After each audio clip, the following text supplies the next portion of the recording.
الفيلم سنة 1989. بشخص بفوت لعند شاب اسمه فيصل وبصحي له يمشوا فوراً.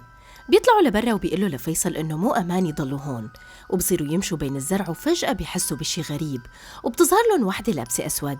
فبيقولوا لفيصل يهرب وهو بيهجم عليهم، بس بترميه على الأرض وبتسحبه وبتقدر تاخد فيصل. وبعدها منشوف نرجس راكدة لعند العم أمير وبتقوله إنها أخدته عمومة على المنزل القديم، فبيروحوا هو وياها فوراً. وهن على الطريق بتنزلق الدراجة وبيوقعوا من عليها.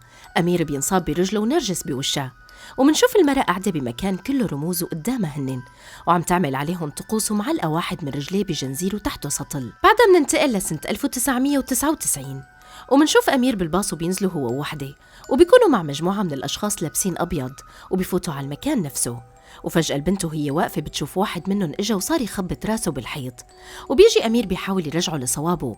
بعدين منشوف شرطيين بالسيارة وبيكون الشرطي عم يخبر رئيسه عن بيت إجتهم عليه شكوى، وإنه على طول كانوا العالم يسمعوا فيه أصوات صراخ. ومرة شافوا واحد عم يضرب زوجته وهي ساكتة، وبيقول له إنه تم العثور على جثة مرة متحللة ومربوطة على الشجرة ومطعونة عدة طعنات ومنتفخة كتير. ولما بيصلوا على المكان تبع الجثة بيفوتوا على البيت وبيشوفوا آثار دم وبيشوفوا الجثة وهي مربوطة على الشجرة. بعدها مننتقل لنازا وجارون جوبي يلي بيكونوا عم يقتلوا فار طلع عندهم بالبيت. بتجي السيدة أنيلام ومنشوف إنه البقال وصاحب البيت بدهم منها مصاري وإنه صار عليها ديون كتير. هي بتكون بتشتغل مدرسة وجوبي بيشتغل بشركة. منشوفه راح على شغله وهنيك بيكون بحب زميلته ميني وما عم يعرف بأي طريقة يعترف له بيحبه. أنيلام بتكون بالمدرسة وعم تحاول تاخد راتبها لتسد الديون لأنه مسابقة الرسم تبع بنتها نازنة قربت، وبيكون أمير واقف من بعيد وعم يراقبها. ومنشوف جوبي عم يحاول بشتى الطرق يتقرب من ميني، وبالأخير بتطلب منه إنه يلتقوا بغرفته ويتعشوا. ولما بيكونوا جوبي وميني قاعدين بغرفته عم يتعشوا بتدق عليه السيدة أنيلام وبتطلب منه يجي معها ضروري، وميني بتنزعج منه. فبيروحوا بيلاقي أنيلام واقفة وعم تبكي وبتقله إنه بنتها عم تحكي بشكل غريب وعم تتصرف بطريقة مو طبيعية.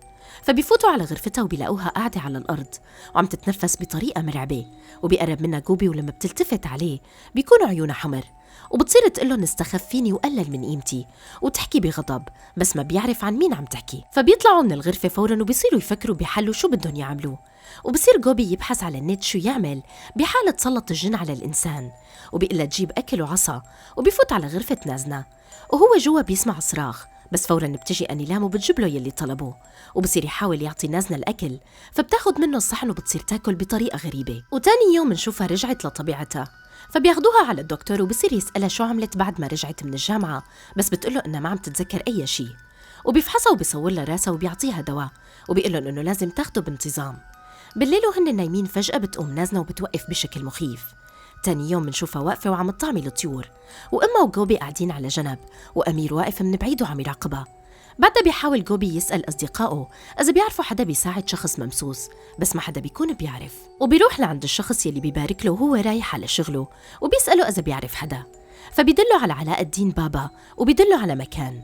وبيروح جوبي هو وأنيلام لعنده وبيفوتوا لجوا، وقبل ما يفوتوا لعنده بيطلع جوبي من فتحة الباب وبيلاقي بنت جوا الغرفة عم تتصرف بطريقة غريبة. وبيجي شخص بيقله شو عم تعمل هون وبيفوت لعند البابا، وبعد ما يشرحوا له يلي صار بيعطيهم تعويذة ليحطوها مع نازنة وبيطمنهم انه هالشي مو خطير وعادة ما بيتكرر، وبيقول اذا تكرر هالشي جيبوها لهون وظرفتها رح يروح يشوفها بنفسه. وبترجع أنيلام على البيت وبتحط التعويذة على ايد بنتها. ومنشوف نازنة وهي بالمدرسة عم تحكي لرفيقتها عن أمها وإنه عملت لها تعويذة مشان تحل كل مشاكلهم، وبتكون مستاءة من هالشي وبتمسك التعويذة وبترميها على الأرض. وفجأة وهي على المرجوحة بتشوف أمير واقف جنبها وبتنزل، وأول ما بيمسكها من إيدها بيصير يرتجف، وبتجي رؤية غريبة وهي بتتركه وبتمشي. ومنشوفه ماشي بالطريق وأنفه عم ينزف بجدة، وفجأة بتجي سيارة وبتخبطه. ولما بيكون جوبي واقف هو وميني بيشوف شحادة وبتصير تشاور له بطريقة غريبة، ولما بيرجع بيطلع فيها بيلاقيها اختفت. ولما بتكون نازنة بالمدرسة بتشوفها أنستا وهي عرقانة وبصير أنفها ينزف وبتوقع على الأرض. وبيروحوا بيخبروا أمها يلي بتجي لعندها وهي عم تركض وبتشوفها قاعدة على الكرسي. بالليل بتسطحها لنازنة بالتخت وبتشوفها لابسة اسوارة، فبتقلها انه لاكشماري جابت لها هدية، وبتلاحظ انه منقوش على الطاولة يلي جنبها اسم مسعودة. وبالليل بيكون يفراج واقف قدام مكب الزبالة وفجأة بيصرخ وبصير يركض ويطلب المساعدة، وبيجوا الكل لعنده. ولما بتصل امها وجوبي بيقلن نازنة وبيركضوا لعندها وبيشوفوها كلها موسخة واقفة جنب الزبالة، وفوق في وحدة لابسة اسود. وبياخدوها على المشفى وهي هنيك بتكون نايمة، والممرضة بتقول لأنيلام إنه حتنام لساعات طويلة. بس فجأة بتصحى نازنة وبتتفاجأ الممرضة كتير، وبتصير تقلها نازنة لأما إنه ما تخليه يرجع، وتترجاها وفجأة بتصرخ نازنة وبيرجع الشيطان بيلبسها. وبيجي جوبي وعلاء الدين وبيكون حامل تعويذة، وبصير يقرأ عليها وهي تصرخ بقوة، وبيحطه بإيدها فبتهدى. وبيجي الدكتور بيعصب عليهم لأنه عم يعملوا هيك شغلات بالمشفى، وهن برا بيقول علاء الدين لأنيلام إنه لازم ياخدوا نازنة لعند البابا لأنه هو ما بيقدر يساعدها. تاني يوم بيروحوا لعند البابا وبيشوفوه وهو عم يعالج بنت ممسوسة كمان، وبعدها بيقلن إنه حيروح يشوفها لنازنة، وإنه هو بحاجة لشخصين ذكور قراب منها من جهة الدم. وبيطلعوا من عنده وبتتصل ماني بجوبي مشان الرحلة، بس هو بيعتذر منها وهي بتنزعج وبتسكر بوشه.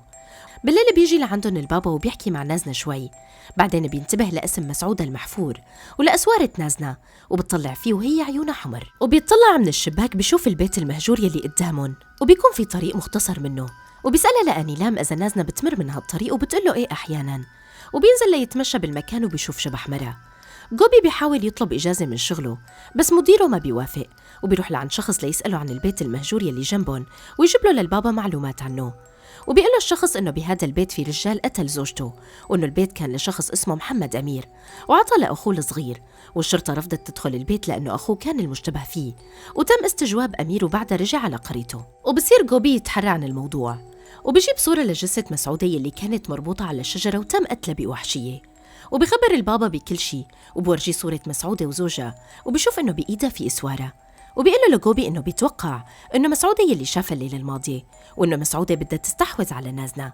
وهن طالعين بيشوفوا أنيلام، وبيسألها البابا منين اشترت الإسوارة لنازنة، فبتقول له إنه رفيقتها هدتها إياها، فبيقول لها إنه نازنة كذبت عليكي وإنه لقته بالأرض، وهي الإسوارة فيها طاقة شر عظيمة، وإنه بس يحين الوقت رح يقيمها، وهلأ بيقول لها تتركها. وبيرجعوا على البيت وبتكون نازنة متسطحة بالتخت ومربطين لإيديها، وإما بتروح لتحكي صاحب البيت، وبيبقى جوبي لحاله معها، وبعدها فجأة بيلاقيها فائت وعم تحكي معه وزعلانة، وبيروح ليطفي الغاز، وأول ما بيندار بيلاقيها وراه، وبتكون بدها تطعنه بس بيمسك السكينة وبيبعدها وبيقفل عليها، وبيطلع وهو عم ينزف من إيديه.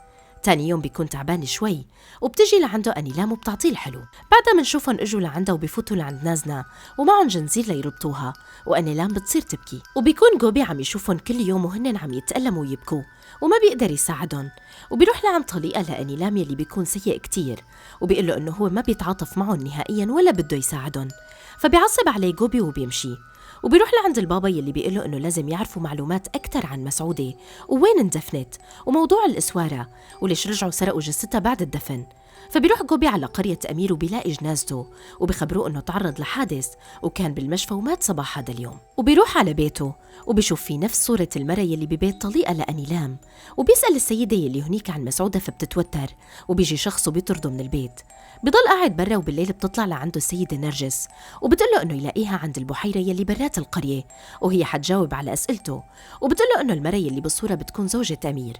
بيلتقوا سوا وبتاخد نرجس بتورجيه المكان، وبتقله إنه مسعودة ما كانت ضحية وإنها هي يلي دمرت حياة أمير وعيلته، وبتخبره إنه بهالمكان ضحت مسعودة بكتير من العالم، وبتقله إنه مسعودة ما من البشر وإنما هي شيطان، وبتقله إنه هي بعد ما فقدت أبوها العم أمير هو يلي رباها، وبتقله إنه كان عنده 3 إخوات، وبوقتها اجت لعندهم مسعودة، ومن وقت ما دخلت على حياتهم انقلبت عيشتهم، وبتحكي له يلي صار وقت شافت مسعودة مسيطرة على الأخ الكبير، والعم أمير وصل متأخر وخسر كل إخواته، ووقتها قرر ينتقم وصار يجيب كل الأشخاص يلي إلهم علاقة فيها ويضربهم ليقدر يوصل لإلها بس بدون جدوى.